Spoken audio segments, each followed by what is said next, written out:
So guys, November 16th, we've got a number of stories to get into today. I've got like 12 stories to get into today. Of course, we will touch briefly on Ukraine's overnight strikes on Russian energy infrastructure and, its energy grid and all these things. It's happening every night, whether or not Russia just doesn't have air defenses anymore, or if it's that Ukraine's drones got faster or sneakier, I don't know. But it's just they're hitting pretty much anything they want now. We've got Reuters confirming that the Novorossiysk port is 100% out of commission.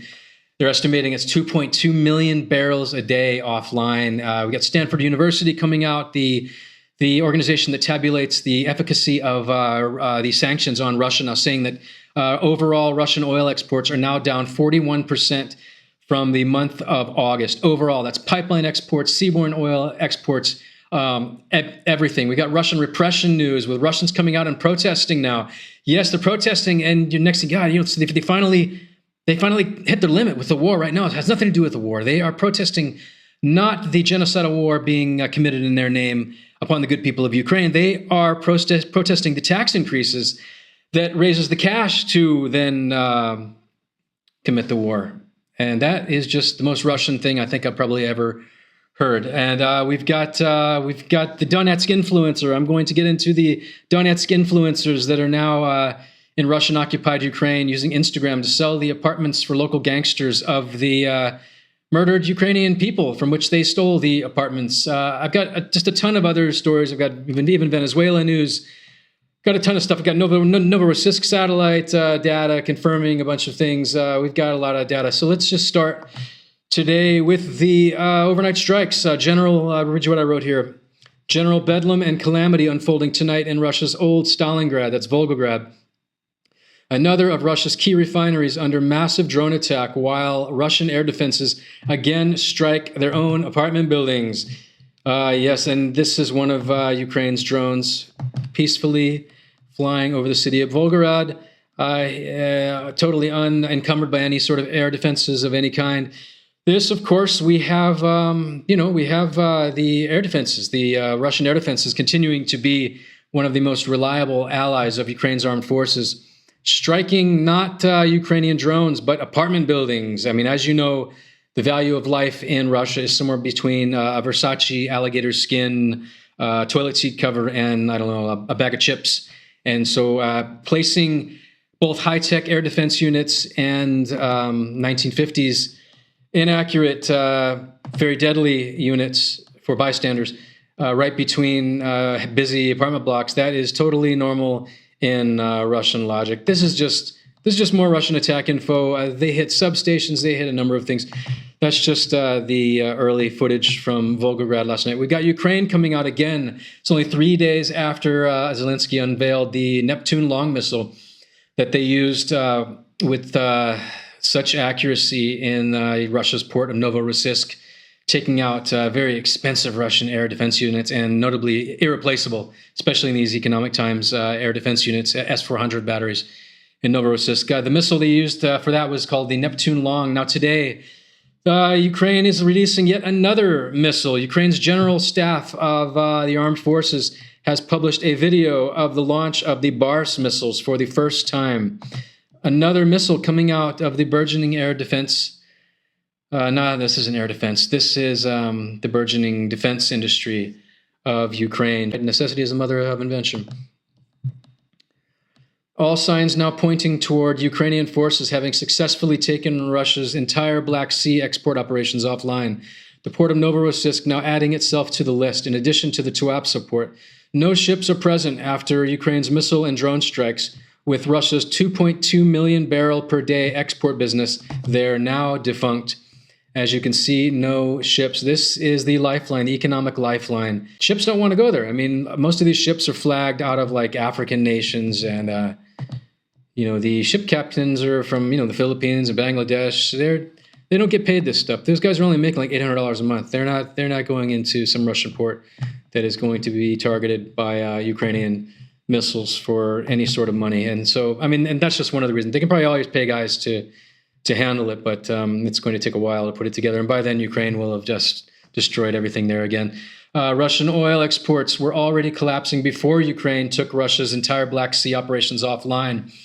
As you know, as of 3 days ago, both those ports are completely out of business. But back on November 10th, this organization out of Stanford University, they try to figure out what the efficacy of Western sanctions on the Russian economy and oil industry are, specifically for exports. And they came out with some information yesterday. And this is data this is from November 1st until November 1st. Until November 10th, the first 10 days of November. Comparing the first 10 days of November to the first 10 days of August, the first 10 days of September, first 10 days of October, to see what the trajectory is. And as you can see, it's absolutely devastating. This is before the Novorossiysk port, which is going to take this down.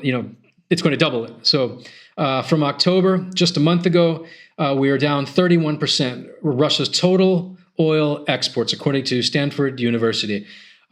September, we are down total Russian oil exports for the first 10 days of September compared to the first 10 days of November, down 24%. From August, we are down a blinding 41%. And with Novorossiysk, we're probably going to be somewhere, it's 25% of Russia's oil exports.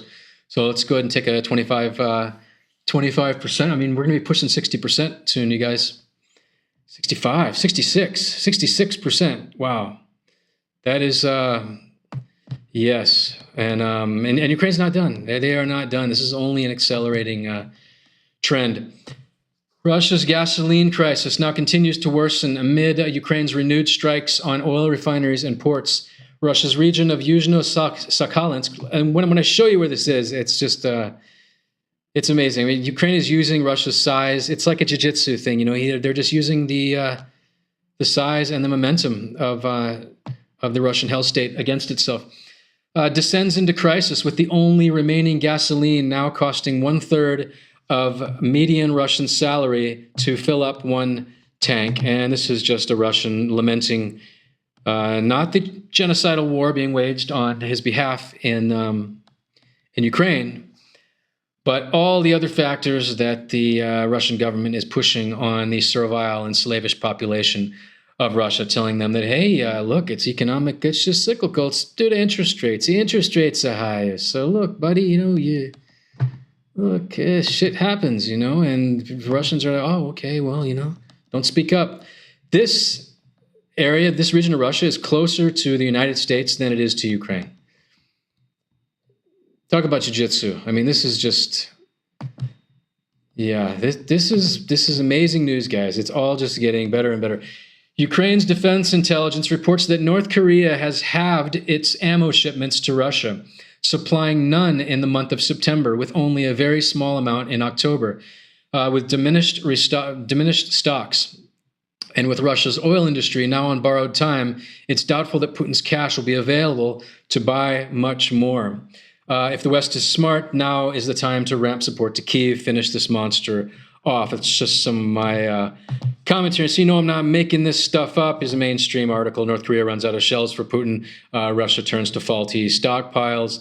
So it's just more and more. The Russian military is in absolute state of collapse. Russian soldiers fighting near Pokrovsk. This is from Chris, who's always putting out really good stuff. Russian soldiers fighting near Pokrovsk say that they are eating bark to avoid starvation while they face systematic extortion, embezzlement, and violence from their commanders, who send numerous men to their deaths and routinely execute others who are deemed inconvenient.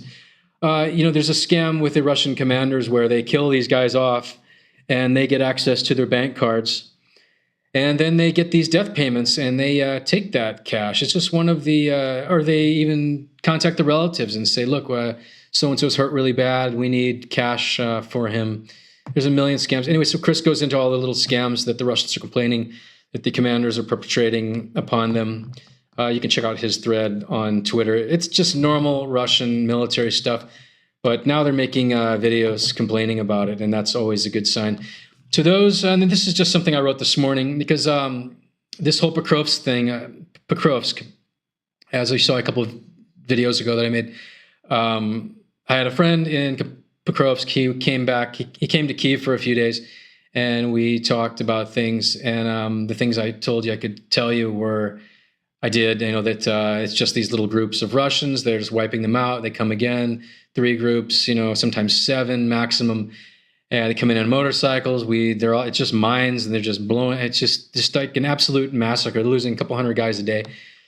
They're the Russians in that area. And it's just the total massacre. And now, so it's Zaporizhia. So now everyone's up in arms. Well, no, Zaporizhia, we're going to lose Zaporizhia. Okay, so I wrote this. To those fretting about the Russian advance in Zaporizhia, understand that even at current rate, these small groups of Russian infiltrators would need another 6 months to get to the city of Zaporizhia. And given that Russia will have no oil industry and very few functioning ports even 3 months from now, forget 6 months from now, not to mention North Korean ammo cutoff, we know where this all goes. A quick historical review of the history of Pyrrhic victories from Bunker Hill to Napoleon's invasion of Russia is a good place to start. Thousands of Russians are going to be foraging on grass and tree bark while attempting to dodge angry Ukrainians on their months-long walk home. And so Russia's concentrating a bunch of troops right here, and Ukraine's killing them and killing them and killing them, and it just goes on and on. But look at the distance that they have to cover, whether from here or from here. They can get as far as they want over the next 6 months. In these small groups, Russia can keep, bringing up the amounts that they offer these guys to come into, to press into the civilized world. But if you know what a Pyrrhic victory is, the King Pyrrhus of Epirus, about 200 years before Christ, that was his mistake. He just got greedy and kept expanding. He wanted to be Alexander the Great. And every battle, they lost more resources, and everything eventually just imploded from within. And that's exactly what is happening. It's what happened with the USSR. They were in Afghanistan. That was nothing on the level of what they're losing in Ukraine. And that's back when the USSR was 14% of global GDP. Russia's 1.8% of global GDP. That's why it's you guys. This is don't freak out about Zaporizhia. Don't freak out about Pokrovsk. Just put it all in context, and it's all about time, taking out refineries and ports. And so now let's get into Russian culture. Boy, this guy's always a hit in the comments. Let's check in on the guy in Russian-occupied Maripole that sells the homes of murdered Ukrainians on Instagram for the local gangsters. This is the 4th time I think I've covered him. You can check out his Instagram. He's constantly posting videos of the apartments, and these apartments are fully stocked with the people's belongings when they left home and never came back, whether they fled to Western Ukraine or to anywhere in the civilized world, leaving all their possessions, their pots and pans, their kid stuffed animals, their family photos, most of the time with full suitcases of all their most treasured items, like family heirlooms, photos going back 100 years. As usual, one of today's apartments comes complete with all personal possessions like cups, books, family photos, and bedding. One also featured a piece of land with panoramic sea view. So I'll show you the first apartment here that is being sold by Mr. This is a fake name he uses on Instagram, and it's Kirill Sirius. He's somewhat of a local celebrity now. He did a little PR stunt on Instagram the other day where he had all these girls line up. And they all sort of, I think they were all waving these pamphlets. And so he walked down this gauntlet of women. Anyway, he is a real piece of shit, this guy. And just remember when it's time for the tribunals. So he is in an apartment that family that owned this apartment is probably dead. This is in Maripole, guys, Maripole. This is where Russians killed anywhere from 80,000 to 120,000 people. I've been to this city many, many times. I have personal connections. I have very personal connections to this city. I spent a lot of time in this city, and I know a lot of people that were dead, women. I used to walk our dogs in the morning together with these women, and they were all murdered by Russians, little old ladies, a whole building that we lived in. They murdered everybody in the fucking building, and that is Russian culture, man. Новый дом, который строится на берегу Мариуполя, за 12,5 миллионов рублей легко. А вот продать за 1 миллион. So this is all the personal possessions of these people.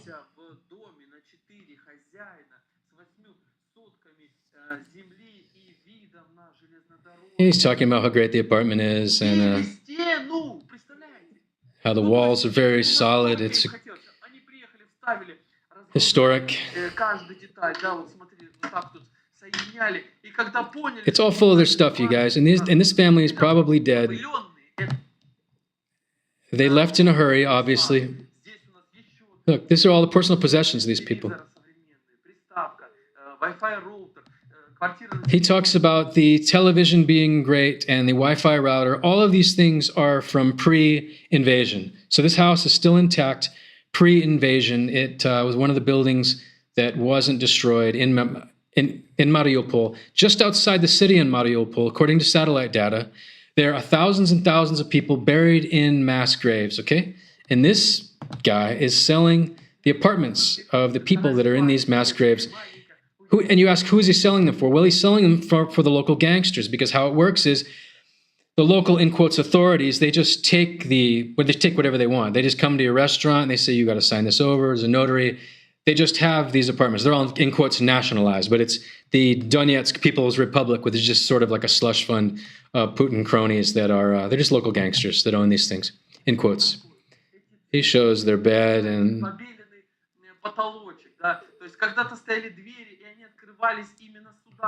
It has good doors. Yes. Says he has beautiful rugs. These rugs he just walked over. See, so he's highlighting how great all of the personal possessions that belong to these people are. Okay. Okay. So now let's cut over to now. Here's a piece of land that he's selling with a woman. This is also in Maripole, and I know this hill. This is actually a very beautiful hill. This is a very beautiful hill that overlooks the Sea of Azov. Anyway, he just talks about how he has this woman that's in on it. She's some Russian woman, and she's there helping him sell this piece of land. It really is a beautiful piece of land. And there's nothing there. It's just stolen from some Ukrainian that is dead or fled or whatever. It looks like it was being prepped to build a house before the invasion. This is Russian culture, you guys. This is anyone who is pushing Ukraine to surrender. This is what is happening in every area of Ukraine that Russians manage to metastasize themselves into. Okay, and so yeah, this is just this is Russian culture, guys. So you know what's happening. I'll always probably feature this guy because it epitomizes everything that really is Russia. So increasingly, the pro-Russian elite in nations like Hungary and Slovakia are at odds with their people that are not pro-Russian. And as Russia has been able to install a few of these guys, like the most successful operation probably in Hungary, he's been in there now for 15 years, looted Hungary into its new position of being the poorest nation in the EU. Another one of these bastards is Slovakian Prime Minister Fico. And the Slovakian people are not cool with him bringing the country down into a Russian-style kleptocracy. He's only been in power for a couple of years now. There was an assassination attempt on him already. They don't want this stuff. They don't want to be a Russian colony, and they don't want to be poor. They want the EU life. They want civilization. And anyway, so the Slovakian prime minister yesterday, now being increasingly at odds with the people, a group of school kids, humiliated this guy. He went to a high school to try to preach the wonders of the Russian world, and the kids just weren't having it. I'll read you what Stratcom wrote. The Slovakian prime minister unleashed a barrage of pro-Kremlin nonsense on a group of high school kids, but they weren't having it. At the first meeting of the Slovak prime minister in Poprad, high school students organized a protest. They all dressed in black, a blue and yellow heart symbolizing Ukraine on the sidewalk, and the inscription, "Dear Fico, no one pays us. We do this for free," because that's always the go-to propaganda nonsense. They were paid by, the evil George Soros or whatever. And that's they got ahead of this. These are really, really smart kids, you guys. Probably smart parents. One girl took a Ukrainian flag with her, and all of Fico's pomp evaporated faster than his lecture. So he had to cancel the speech. And the last line of this tweet here: despite Fico's love of Russian money, the people of Slovakia know what Russians are. And you can see here when they jingle the keys during, to give you some background on this. So Fico's talking, and all of a sudden all the kids start jingling the keys.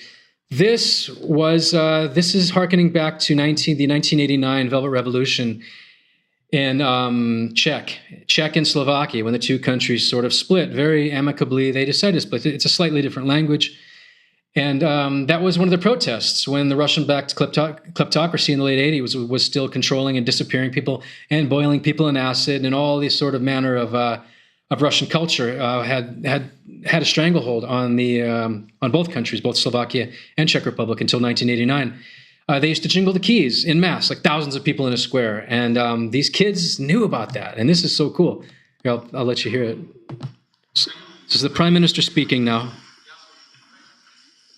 And then you hear this noise.